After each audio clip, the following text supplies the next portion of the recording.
and I'm telling you this from the bottom of my heart.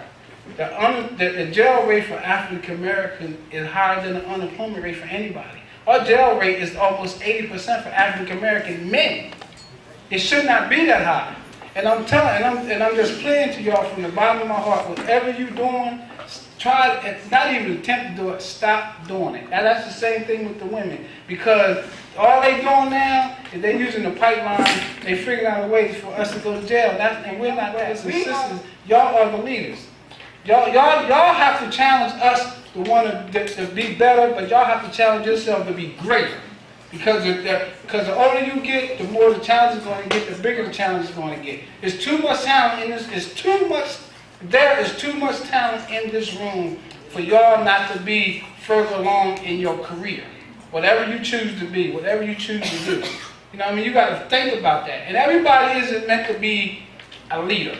And everybody isn't meant to be a follower. But everybody is meant to be able to think and do for themselves. If anybody ever asks you what gifts that God gave you, don't let nobody fool you. God gave you the only gift God gave us, and people can sit here and argue with me every day, He gave us common sense. He gave us the ability to say no, think, and yes. That's the only gift He gave us. He gave us common prison, up in the rehab, I got shot, I got beat up, and my lips swelled up because a man pistol whipped me in the mouth with a gun.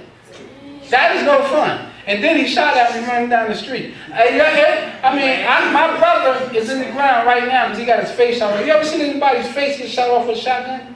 Put your hand up. Anybody seen that? My brother got his whole face shot off with a shotgun. He did? Yes, he's dead. You just said he was in the ground. You know, he's in the ground. You know what I mean? And my other part, I can tell you 6 of my friends right now that died of AIDS. AIDS! And you know how big the town I live in? The town I live in, Grandview County Jail down there. And you know who's name in that county jail? Yeah. African Americans. Yeah. So when y'all young brothers think about doing stuff, man, think of the other before it get to the point where it is. Because just soon you get one hit on your record, it follows you for life. How can a misdemeanor end up being worse than a felony? But that's how they treat us. If we get a misdemeanor, that's a felony compared to, and I'm just keeping it 100, compared to a white person getting a misdemeanor. That's a misdemeanor to them. But when you black African Americans get a misdemeanor, they consider that a felony to it. Because by law, if you get a misdemeanor, it's not even supposed to be on your record. Because it's a misdemeanor.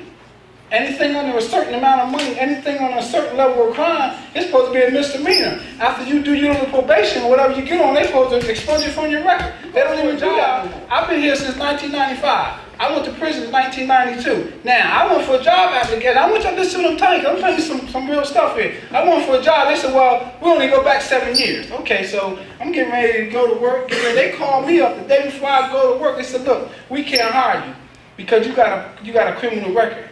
I'm gonna say, well, how long? Now, y'all told me when y'all brought me in for my 90-day probation, y'all only went back 7 years. I committed my crime 20 years ago. Well, we can't hire you. So that's what they tell you. Because that's what they use in decision making now. They're trying more minors as adults, and they're trying adults as adults. Better believe it. You got too many minors sitting in prison with adults that don't even know why they're there, and they were grown men.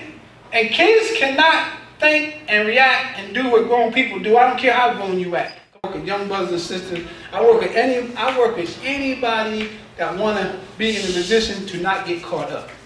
And I'm telling y'all, and I'm going to leave it at this. Once you get caught up, and once you get, because your mom and dad, they come into court with you every day.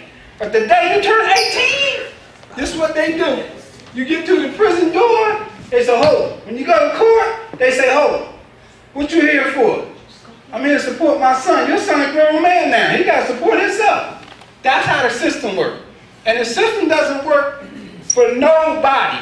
The system, a public defender, listen, if the public defender works for the state, how much he going to defend you? You feel what I'm saying? He works for the state. So the first thing they tell all the brothers and sisters, listen, well, they know you ain't doing it, but look, you need to take this plea bargain so we ain't got to worry about, so we can get you a record so we can just slide you through the system.